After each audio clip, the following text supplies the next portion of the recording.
The hidden parts of the internet are both strange and scary. It's not amazing because it makes people happy, but because it shows what people are really like. You can say what you think, buy anything, do whatever you want. On the deep web, you have full freedom. I was always curious about it, and when this story happened, I was in college. Many students at my school were getting into the deep web. It was almost like a new trend. With so many people using it, I thought it would be safe to try it too. I had heard scary stories about the deep web, like people getting hacked, seeing horrible things, or even having their address found out. These stories kept me away at first, but since many students were using it, I decided to try. I asked a friend to help me set it up. When my friend came over, we opened my laptop and he started setting things up. He said we were using Tor, a program that lets you go on the deep web.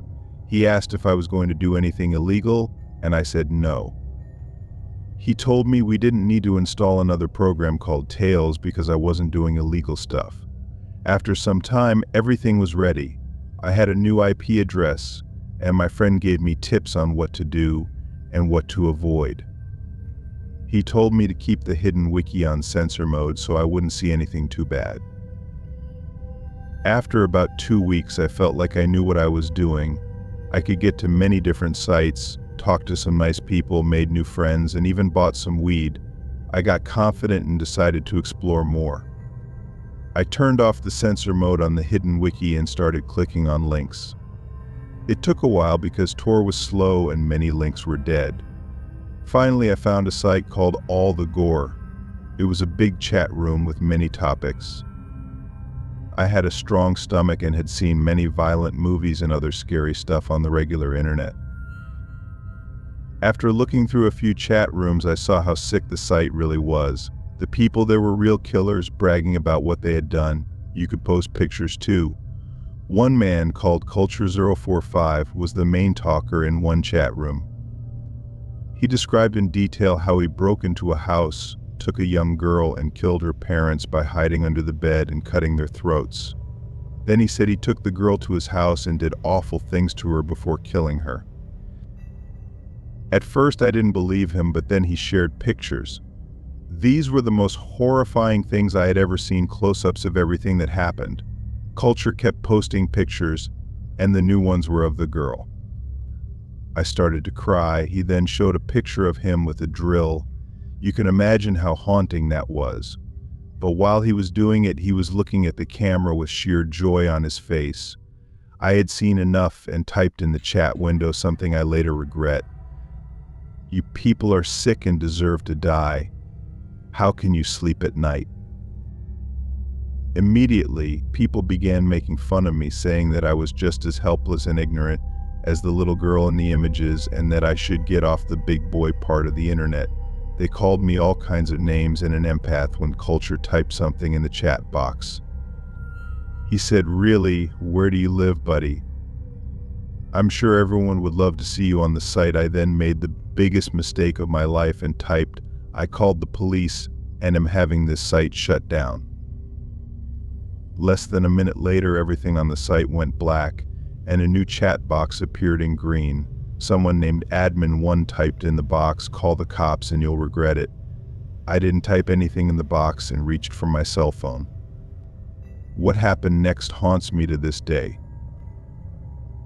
My phone said I had a new message. I opened it and it said, "Call the police and you're dead." There was no number. It didn't even say unknown number, it was just blank. I looked back at my laptop and saw my webcam light turn on. I quickly covered it but saw the screen a picture of me looking at my phone. I got wide-eyed and froze for a moment.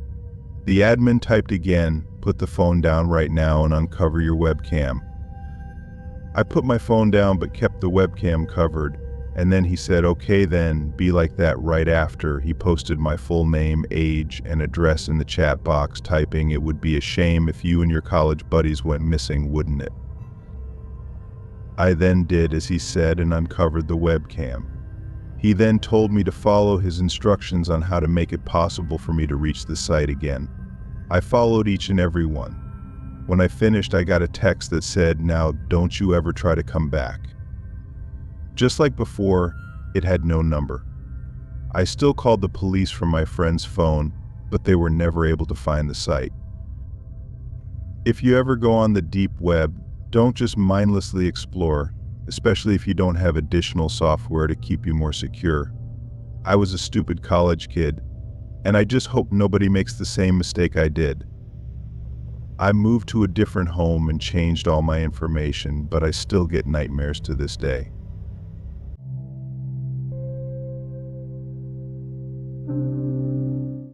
I used to work on the dark web.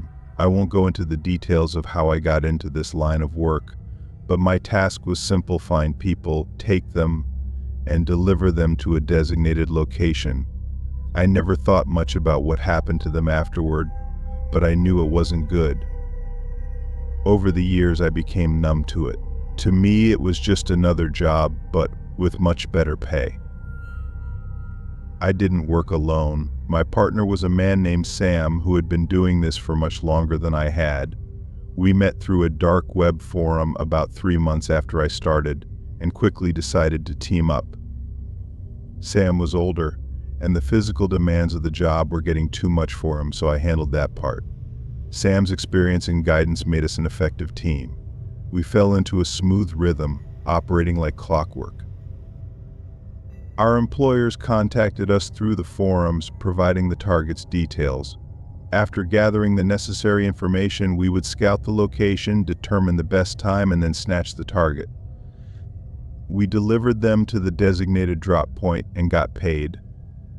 As gruesome as it was, we were good at what we did. With time, we got faster, often securing a target within just a few days. The money was good, and our lives became comfortable. But we were always careful, not complacent. The dark web is a dangerous place for those who aren't cautious. Everything changed the day we got a new job from an unnamed employer. This time, the target was a 19-year-old male living in a wealthy neighborhood. Sam and I scouted the area, and on the night we were supposed to grab him, we parked our van outside his home. The street was quiet, and we felt confident. I was in the back of the van, aiming a tranquilizer rifle at the house. The plan was simple: knock him out and take him. After a short wait, the kid appeared in the kitchen, pouring himself a glass of water. I fired the dart, and it hit him in the neck. But instead of panicking, he calmly pulled it out and looked straight at me. His expression wasn't one of fear, it was more like a challenge. I'd been doing this job for years, but nothing had ever unnerved me like that look. Sam got out of the van, grabbed his bag, and asked if I was ready. I wasn't, but I couldn't say that. We entered the house quietly. The tranquilizer should have taken effect by now, but the kid was nowhere to be found. As we searched the house, something felt off. No matter how hard we looked, we couldn't find him. Sam grew frustrated, blaming me for missing, but I knew I had hit him. Then we heard a series of loud thuds from another part of the house. We split up to investigate, each of us hoping to find the kid. As I was passing through the living room, something caught my eye. It was a pile of clothes, the same clothes the kid had been wearing. I couldn't make sense of it. Why would he strip naked? Suddenly, I heard Sam scream from the other end of the house. I ran as fast as I could, but by the time I got there, it was too late. Sam was being dragged through a basement door by something I couldn't see. I was terrified but forced myself to follow. When I reached the bottom of the stairs, I was greeted by a horrifying sight. A creature barely human was hanging from the ceiling. It was tall and gangly, with long arms ending in claw-like fingers. Its skin was stretched tightly over some parts of its body while bunched up around others, like it didn't quite fit. The creature was feasting on Sam's body, tearing chunks of flesh and devouring them with no care. When it noticed my presence, it looked up, its face twisted in a grotesque expression. Its eyes were the worst, empty and devoid of any humanity. But as I stared at it, something clicked. The blonde hair, The freckles, the green eyes, this was the kid we had been sent to take. He had transformed into this monstrous being. Realizing what we were up against, I bolted back up the stairs, desperate to escape. I knew that if I stayed, I wouldn't survive. Sam was gone, and there was nothing I could do.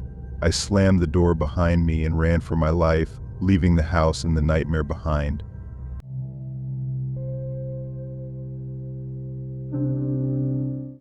I ran across the catwalk as fast as I could. Another gunshot rang out, followed by another. He pumped the shotgun again, but it clicked he was out of ammo. I seized the opportunity and shot TJ twice in the left leg, making him collapse. Climbing down from the nearest ladder, I approached him as he groaned in pain, clutching his leg. I decided to have some fun. I fired another round into his shoulder, then threw my hunting knife, which landed in his right leg. Finally, I tased him, watching as he squirmed and flopped like a fish out of water. Oh, how the mighty have fallen, I taunted smugly. When TJ regained his composure, he looked up at me. You. Surprised to see me, I asked. But how did wait? Don't tell me, Zachary. Like he said, he was always careless, and this time it bit you in the ass. TJ chuckled. So now what? You'll go to prison with us. Have you forgotten the murder you committed for us? I angrily struck TJ in the chest with the butt of my rifle. For you? You blackmailed me. You said you'd set Lisa free if I killed Raymond. No, I said I might not kill her if you killed him. And in case you've forgotten, it was my henchman who pulled the trigger on your cousin. Close enough. Your men follow your orders like sheep. Her blood is on your hands, along with Raymond's. You know I wasn't a willing participant. You're right, you weren't. Raymond's death is on me. But so what? You can't prove it. You're still going down with us. Actually, I can prove it. I pulled out my tape recorder and played back our conversation. Even if a DA presses charges against me, do you think any jury will convict once they hear the whole story? TJ was silent for a while. Eventually he spoke up. Are you going to kill me? As soon as he said those words, we heard sirens in the distance, getting closer. I looked down at TJ. No, I won't kill you. Your cellmates will do that for me. I looked down at TJ. No, I won't kill you. Your cellmates will do that for me.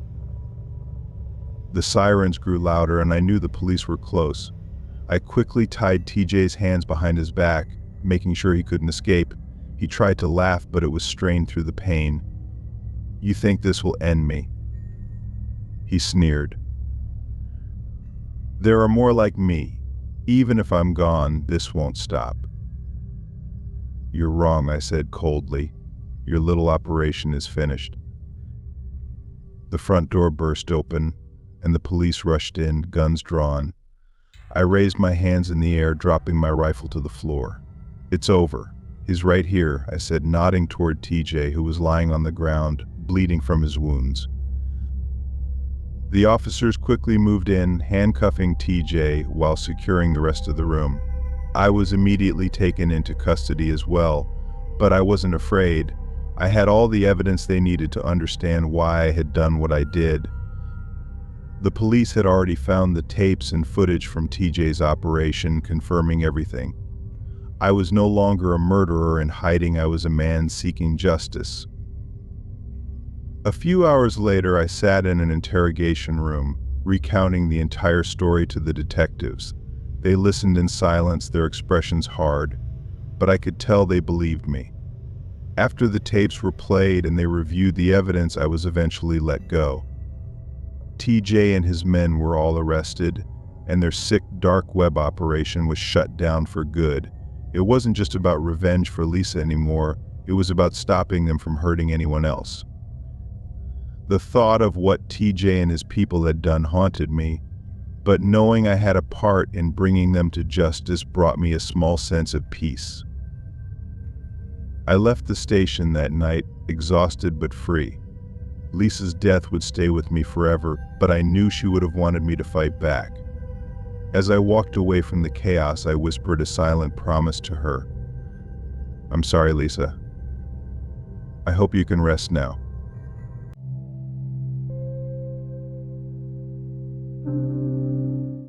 I was a nervous wreck as I grabbed my duffel bag and stepped out of the truck. Slowly and quietly, I approached the house, praying no one would see me. Suddenly, the garage door started to open. My heart raced as I ducked behind the side of the house to stay hidden. A man stepped out, climbed into his SUV, and started it up. But instead of driving away, he merely moved the vehicle further into the garage and shut it off. This was my chance. I darted from my hiding spot and sneaked into the garage, using the SUV as cover. The man didn't seem to notice me. He closed the garage door, turned off the light, and headed back into the house. I stayed crouched in the corner for what felt like an eternity, waiting for the perfect moment. After about half an hour, I crept toward the door that led into the house. Carefully opening the door, I found myself in a laundry room. There was another door ahead, and I opened it quietly, revealing a dark hallway. At the end of the hall was a bedroom with its door slightly ajar and the light on. The sound of running water and gargling from the bathroom filled the air. I waited, my heart pounding in my chest as the man went about his routine. A few minutes passed and I heard the bed creak as he sat down. That was my cue. I grabbed my taser, burst into the bedroom, and shot him square in the chest. He convulsed from the electric shock, and I made sure to keep it going long enough to render him helpless. I quickly tied him to a chair with rope as he groaned in pain. When the shock wore off, it took him a moment to realize he was bound, and panic spread across his face. "What are you doing here? How did you find me?" he gasped. "You got sloppy," I said coldly, stepping closer to him. "Bet you never thought you'd see me again." He glared at me, trying to muster some defiance. "Give me names and locations," I demanded. "I'm not telling you anything," he spat. "Fine. I have plenty of time," I replied, pulling out my handgun and aiming at his left kneecap. "Let's see how tough you are now." I fired. His scream filled the room, and a dark satisfaction settled in my chest. "Start talking." "Go to hell." "Oh. Maybe I will," I sneered, pulling out my pepper spray. "But I'm taking you down with me." I sprayed him in the face. He howled in agony, mucus and tears streaming down his face. Still, he refused to talk. I sighed. "All right then, let's up the ante." I pulled out my hunting knife and brought it close to his crotch. "Your fingers, your toes, or your family jewels, what's it gonna be?" Fear flickered in his eyes. "I'll talk," he said, breaking at last. "That's more like it," I said, stepping back and lowering the knife. He coughed, catching his breath before spilling everything: names, addresses, locations of his accomplices, and the site of their next sick live stream. They were planning another show tomorrow night in an abandoned warehouse. I almost felt relief, but my mission wasn't over yet. As much as I hated this man, I didn't want to kill him. I wanted him and his friends to suffer in prison, but I couldn't risk him warning the others. Just as I pressed the gun to his temple, I heard a faint whimper. It wasn't coming from him. "What was that?" I asked sharply, turning toward the closet. "Nothing," he cried. "There's nothing there." Ignoring him, I opened the closet door. Inside, 2 children, a boy and a girl, were tied up and gagged, covered in cuts and bruises. They couldn't have been older than 8 or 9. My heart broke as I knelt to free them. I called the police, reporting a kidnapping, and left the house unnoticed, knowing Zachary wouldn't be able to warn anyone now.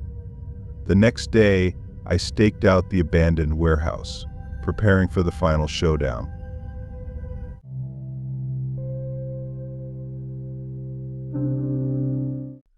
I'm going to prison, and everyone will think I'm some kind of freak. I guess in all fairness, I was at the time. When the police asked if they could come in, I let them in, not wanting to cause a scene. At that moment, I wasn't under arrest yet, so I thought I'd see what they wanted. But when they asked, "When was the last time you saw Katie?" it knocked the wind out of me. For a second, I must have looked like the most guilty person in the world. I quickly shook off the surprise and dread from my face and answered as calmly as I could, "Not since we broke up around 2 weeks ago." This was the truth, but it didn't save me from their scrutiny and intense questioning. "Where were you on the night of the 6th?" they asked. "I was at home." I told them again the truth. "Can anyone verify this?" "Well, no, I live alone, but one of my colleagues dropped me off after work, which is routine. He can verify that." "What time was this?" "Around 10:30, I said. "The cameras at work should show me leaving around 10:20, and it's about a 10-minute drive." "Did you leave your property at any point after you got home?" "No," I answered, trying to sound authoritative. "The CCTV outside the flats will confirm this." The officer's intense stare seemed to waver slightly, so I took a chance and asked, "What's this all about?" They told me that Katie had been reported missing. She was last seen by her mother leaving the house to shop, but hadn't been seen for nearly a week. The officers left soon after that, even thanking me for my time. They checked the CCTV, and my colleague confirmed my story. I thought I was in the clear. Days turned into weeks, and still nothing. It seemed like Katie had just vanished into thin air. I couldn't believe it was my fault. Maybe some creep had stalked her social media after I posted our photos online. But surely it was just a coincidence. That stupid forum couldn't be real. Santa's naughty list? Ridiculous. The longer she was missing, the more I felt responsible. I wasn't physically involved, but in one way or another I had set things in motion. I felt guilty, like I had caused her disappearance. This was the girl I once loved, and now because of me she was gone. Her poor mother, who I had helped reconcile with Katie after years of estrangement, what had I done? I couldn't live with the guilt. I tried to continue with my life, but I couldn't sleep, couldn't eat. I deserved this pain. Drinking became the only way I could sleep, but nothing could numb the guilt. I wanted to confess, but it was hopeless. She was gone, and every no new information update tore me apart, until one day they found her. She was discovered in an old, abandoned factory. I couldn't believe it. My throat tightened, and I struggled to breathe when I heard the news. I prayed it was a mistake, but it wasn't. She was found stuffed inside a chimney, her body inside a toy sack. I felt sick. This was all because of me. A piece of paper stuffed into her eye socket read, "The naughty list. Katie, you should have been good." I collapsed and hit my head, but when I regained consciousness, it wasn't a bad dream. It was real. "I'm sorry, Katie. So sorry for what I did to you."